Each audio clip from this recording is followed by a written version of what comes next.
my friends, and welcome to the channel. I am Nicole, and I live in India, and tonight I'm with my very good and mostly only friend, Laurence. She is my French connection, my bestie from the Westie, and she's here tonight to help me give a reaction to an Oxford Union speech given by Amish Tripathi, who in my last reaction with him, you were not a part of that reaction because she doesn't work for me, people. She has her own job. She only comes over sometimes to spend time and to hang out and sometimes do videos together most of the time. And I did a couple on my own. It was tough, but I got through it. I'm sure you did. And one of them was on it's a Did You Know series, and it's from Amish Tripathi. And I said he would be a great teacher. Yeah? Yeah, but he's actually a former diplomat and a best-selling author. And he had given a speech at the Oxford Union. And so I was, but he could be a great teacher. He really could have. He really could. And I'm looking forward to seeing this. And this was a subscriber recommendation. They said you should watch his Oxford Union address. And I said, you're right. I should watch that. And I should probably do more homework on the people that I do reaction videos for. But I'm American, and that's just what we're known for. I don't know how to do homework. That's all good, people. If you like the content, please give a like, please give a subscribe, and let's go.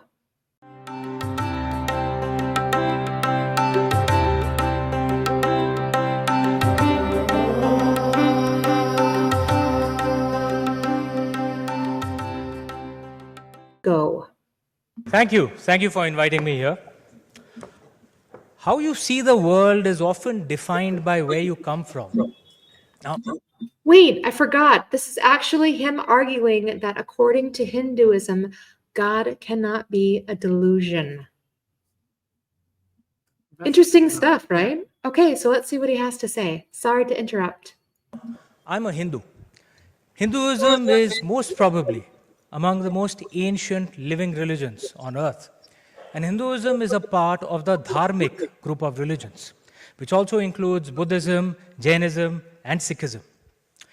In many ways, our worldview is fundamentally different from the Abrahamic group of religions. The Abrahamic group, as you all know, is Judaism, Christianity, and Islam. And it could be argued that Western atheism, which emerged as a reaction to the Abrahamic religions, also has many of the features of Abrahamic religions. So, how is our worldview, the Dharmic worldview, different? One of the key things is we don't see the world in binaries, good, evil, black, white. We don't see the world that way. We see it in shades of gray. So from this perspective, how do we answer this question, that God is a delusion? The question itself is incomplete for two reasons. The first is that according to Hindu philosophy, anything that has a beginning and an end is temporary and hence an illusion. The Sanskrit word for it is Maya. So therefore, everything, including the universe, because it does have an end date, is an illusion, which makes this entire debate itself infructuous. But there's a second concept on reality of Hinduism that I'm more interested in. It says that anything that has a purpose and function is real, even if it's intangible. Now, let me explain the second concept a bit more. We've all heard of Carl Sagan, obviously. Carl Sagan had said that all our bodies are made up of water, calcium, and organic molecules. This is a scientific fact. Now, if you pick an amount of water, calcium, and organic molecules of the right proportion and throw it under a bus, nothing will change. Nothing will happen to the bus or those elements. But I'm not about to jump under a bus, very obviously, right? Even though my body is made up of that exact proportion of the list of elements that Carl Sagan had listed. Why? Because I'm not exactly just the elements that make up my body. There's something extra within me. And that something extra gives purpose to the elements that make up my body. Therefore, I have a purpose for now. Therefore, I'm not an illusion for now. That's the way it is with me. That's the way it is with all of us. And that is the way it is with God. If God has a purpose, then God is real. So is the real question perhaps not whether God has a purpose? Is the real question that why does the West not feel a need for the purpose of God anymore? Or to calibrate a bit, why do most Westerners not feel the need for God anymore? I think maybe the answer for that is in the tortured relationship that Abrahamic religions have with science, or more broadly, knowledge. Any scientific truth that is in conflict with Abrahamic faith can be called as blasphemy. And that sets up that magnificent duel, right? Abrahamics and God on the one side and science on the other. And you have to pick one side. You can't have both. How does Hinduism see this debate? Well, first of all, Hinduism does not have a doctrinal concept of blasphemy. So there is no scientific truth that I have to deny to prove that I am a good Hindu. Simply, the concept of blasphemy doesn't exist. But even more, Hinduism has a different relationship with knowledge. Let me explain that through, taking you to the book of Genesis. And all of you are aware of the Garden of Eden, right? Broadly, what the story was. God punished Adam and Eve because they ate from the forbidden fruit of the tree of the knowledge of good and evil. Correct? Everyone knows that? And most Abrahamic religious scholars say that good and evil was a metaphor for everything. So therefore, essentially, Adam and Eve were punished because they ate an apple from the tree of the knowledge of everything. Now, I'm not deriding this philosophy. Knowledge, if you're not prepared for it, is often a path to unhappiness and destruction. And it can be argued that you see a lot of evidence of that in the modern West today. So, if your purpose is primarily to just simply be happy, then maybe it's a good idea to avoid knowledge. Innocence is bliss, right? It's a fair call, right? Totally. Just remain innocent, remain happy. How does Hinduism see the relationship with knowledge? Hindu philosophy does acknowledge the risks of knowledge, but still tells us to go for it. To put it in terms that you may understand, Hindus wouldn't be told, don't eat that apple. In fact, we would be told, go for the entire freaking tree.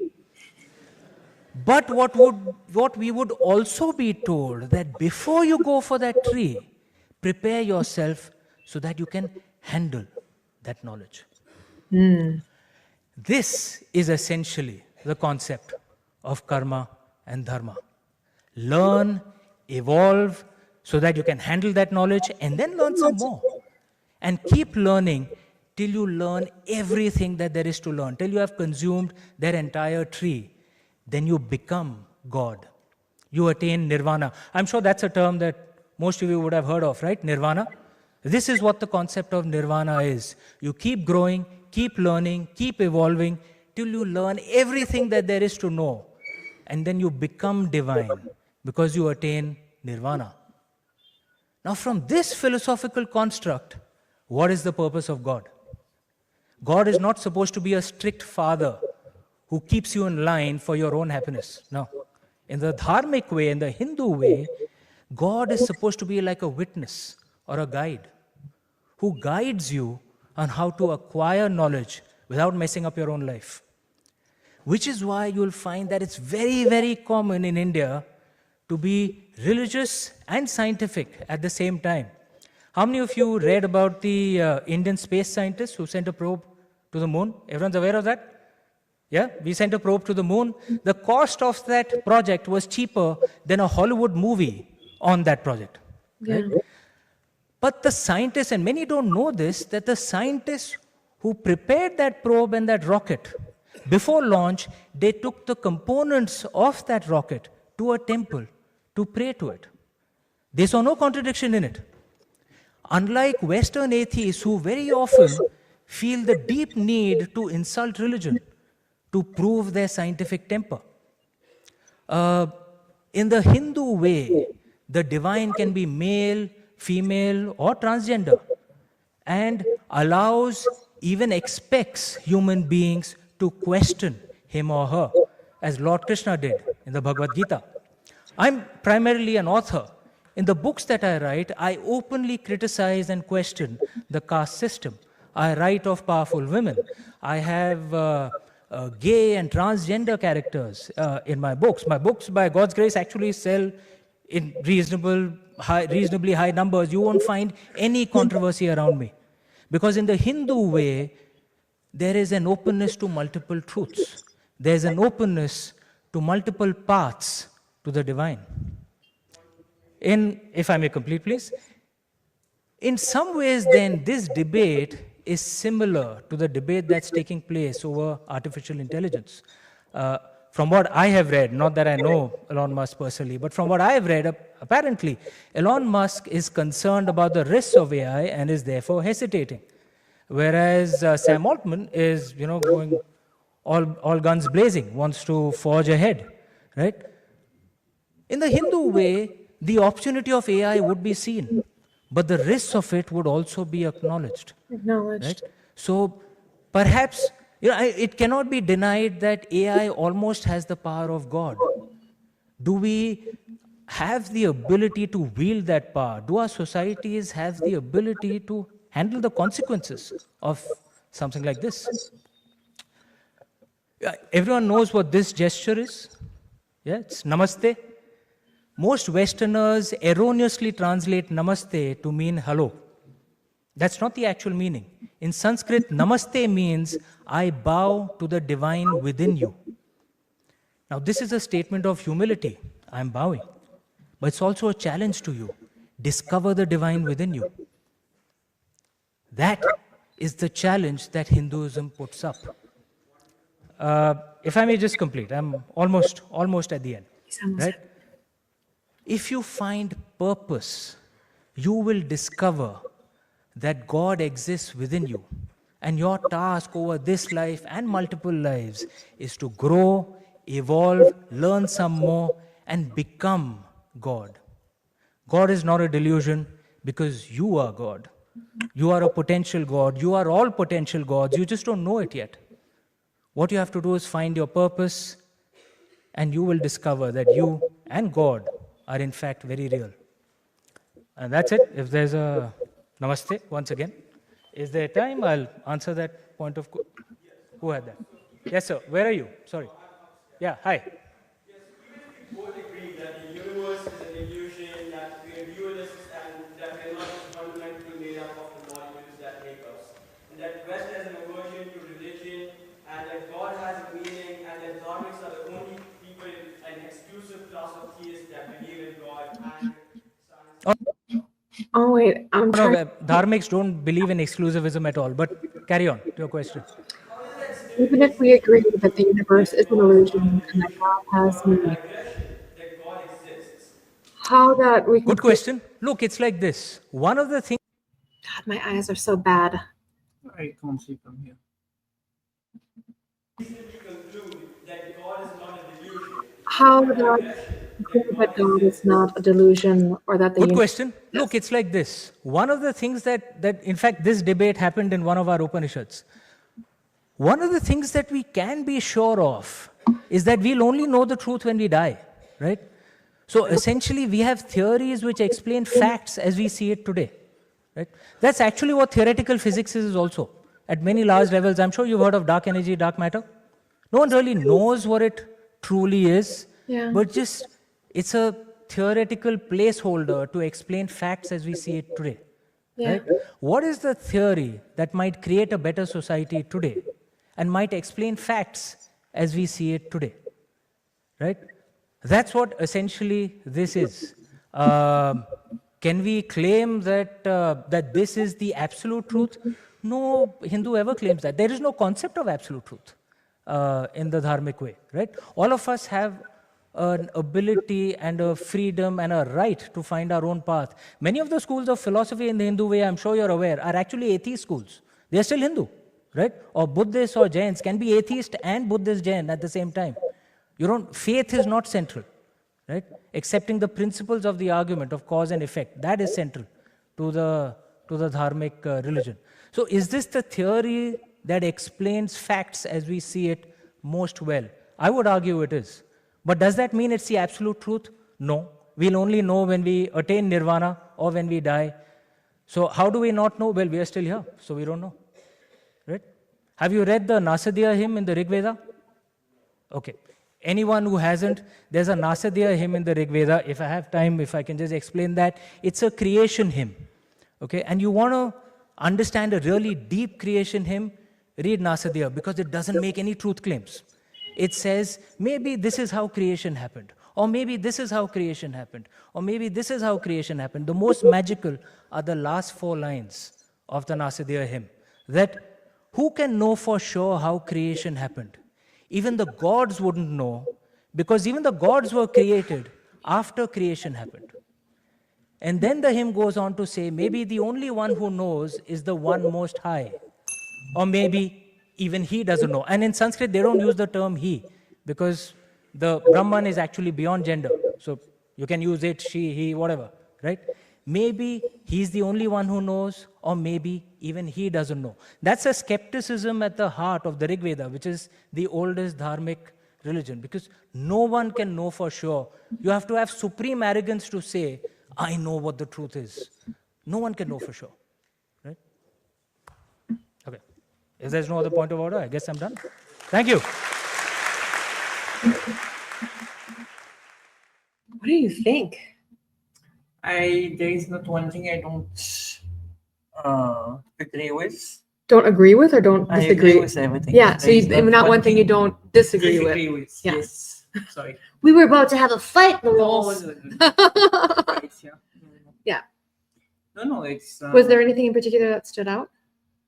The beginning and the difference between both groups of religion? Yeah, I really liked how he described how dharmic religions look at God as like a mentor. I can't remember the exact word, but as someone who Who's who is that guy? a guide, and instead of how Abrahamic religions look at it as a father who is trying to keep an unruly flock in line, Yeah. to look at it that way puts a whole new spin on your own even interactions and even relationship with God. That's how we started it, right? That's depending on where you come from.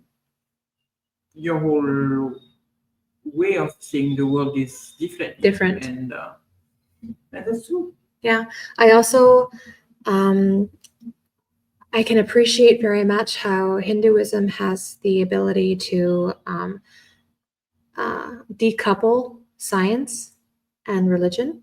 I've seen that here in India, living here, and I really can appreciate that. I have a difficult time in the US when people want to deny evolution, and deny actual, scientific fact, even from, archaeological, everything that we come up with in terms of proof as to how evolution has happened, and to deny that and to say that it can't have been that way, and to not teach certain things.